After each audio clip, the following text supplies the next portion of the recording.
Buenas tardes.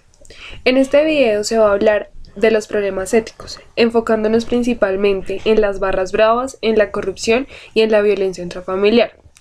El grupo de trabajo está conformado por Carl Navarro, Dalí Riveros y Julie Suárez. Barras bravas.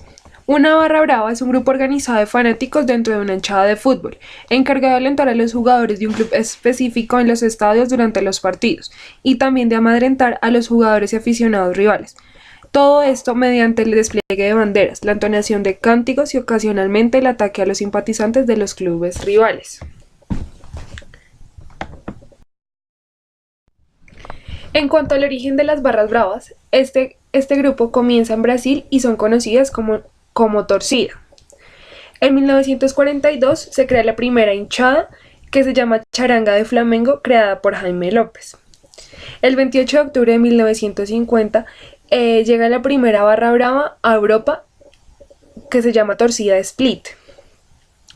Después de la Segunda Guerra Mundial llega este modelo brasileño a Europa y son conocidas como hooligans o ultras. En 1976 se crea la segunda torcida, que se llama Raca Rubro Negra. En 1958 este fenómeno llega a Argentina y es conocida como barra fuerte. En 1960 el término barra brava aparece en Argentina. Y en los 80 llega a Chile, Paraguay y Perú. Luego se expande por otros países de Latinoamérica. Las principales características de las barras bravas es que tienen unos rasgos marcados como el nacionalismo, la xenofobia, la exaltación de la fuerza física, la virilidad agresiva, el sentido del honor asociado con la capacidad de pelear y la demostración del más fuerte, lo que hace que estos grupos sean de pensamientos radicales. En cuanto a la ideología barrista, se puede afirmar que para un barrista su barra es la comunidad que lo identifica, es su familia a la que le profesa amor y es su razón de vida. Una barra, para quien forma parte de esta, es un estilo de vida que se lleva y al que se le presta toda la atención, tanto como se le presta a la familia, al trabajo, al colegio, a la universidad o a cualquier institución a la que pertenezca. El amor por un barrista, por su institución y por su barra es incondicional. Los barristas siguen a sus equipos en cualquier lugar donde se presenten, los animan desde el primer momento hasta el último minuto.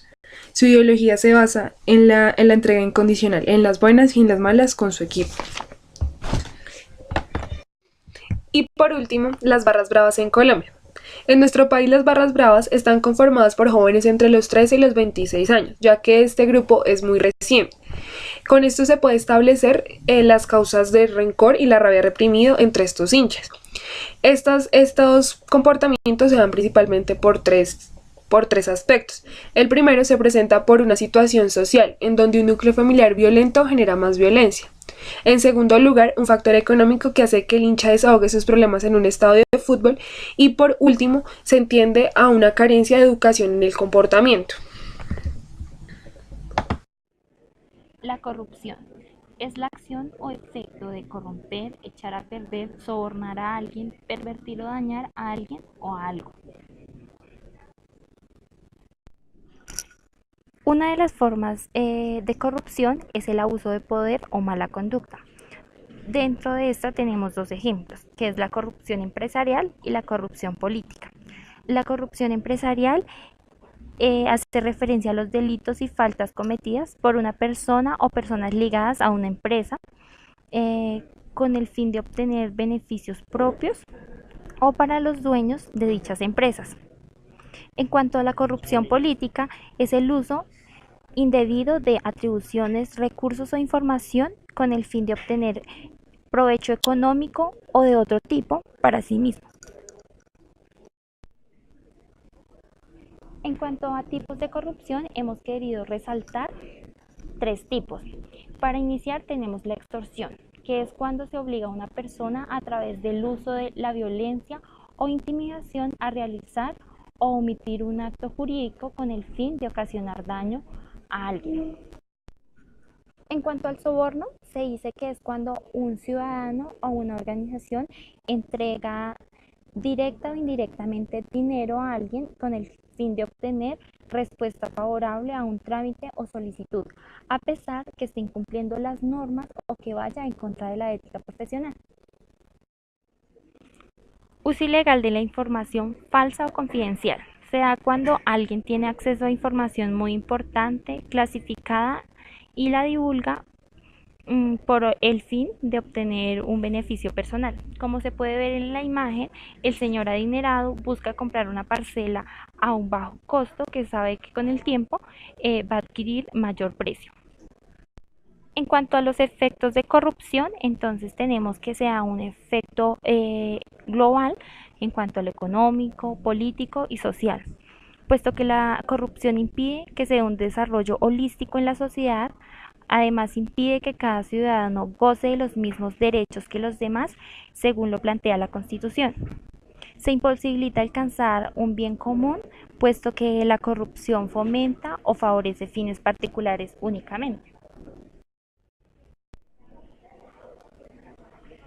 Violencia intrafamiliar. La violencia intrafamiliar es aquella conducta que se ejerce entre los miembros de una familia, causando daños psicológicos y físicos en las personas que conviven en ella. Suele ser una de las variantes más comunes, aunque muchas veces por temor o por vergüenza no se realicen denuncias competentes ante la policía o autoridades correspondientes. Formas de violencia intrafamiliar. Dentro de ellas encontramos violencia física, que se puede manifestar por bofetadas, tirones, arrastradas, golpes con arma blanca, golpes con los puños, tiradas del cabello. Violencia psicológica. En la pareja es una forma de uso psíquico que tiene lugar en la relación de dos personas que deciden convivir o vincularse afectivamente para compartir un proyecto en común.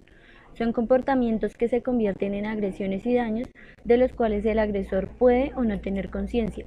Implica coerción, anuncia violencia corporal frecuentemente, y en muchas ocasiones es peor que la violencia física. Violencia sexual. El objetivo del agresor es agraviar, ofender y dominar a la persona, exhibiéndose con violencia provocadora y ofensiva.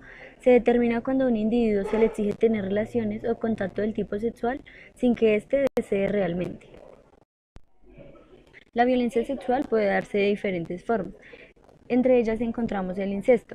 Es la práctica de relaciones sexuales entre individuos muy próximos en consanguinidad, parentesco biológico o consanguíneo.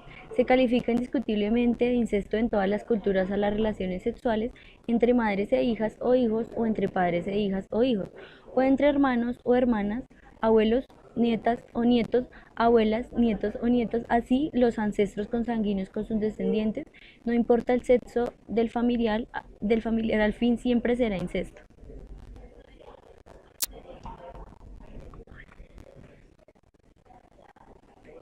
Abuso sexual. Es definido como cualquier actividad sexual entre dos o más personas sin consentimiento. El abuso sexual puede producirse entre adultos de un adulto menor, abuso sexual infantil o incluso entre menores. Como actividad sexual se incluye cualquier tipo de penetración de órganos genitales en contra de la voluntad o aprovechando la incapacidad de un menor para comprender ciertos actos. También se incluye el inducir o obligar a tocar los órganos genitales del abusador. Una violación se define como un acto sexual forzado con una persona en contra de su voluntad. Puede involucrar fuerza física o amenaza de fuerza. También puede darse contra alguien que es incapaz de dar consentimiento. La relación sexual puede ser vaginal, anal u oral. Puede involucrar el uso de una parte del cuerpo o un objeto. Violencia económica. Es una forma de control y de manipulación que se puede producir en la relación de pareja y que se muestra a través de la falta de libertad que el agresor ofrece a la víctima en la realización de gastos necesarios para cubrir sus necesidades. La víctima debe dar justificación constante de aquello que ha hecho, de dónde ha gastado el dinero, y también no dispone del presupuesto con la libertad que merece. Y finalmente, estas son algunas de las referencias que tomamos para la grabación de este video. Muchas gracias.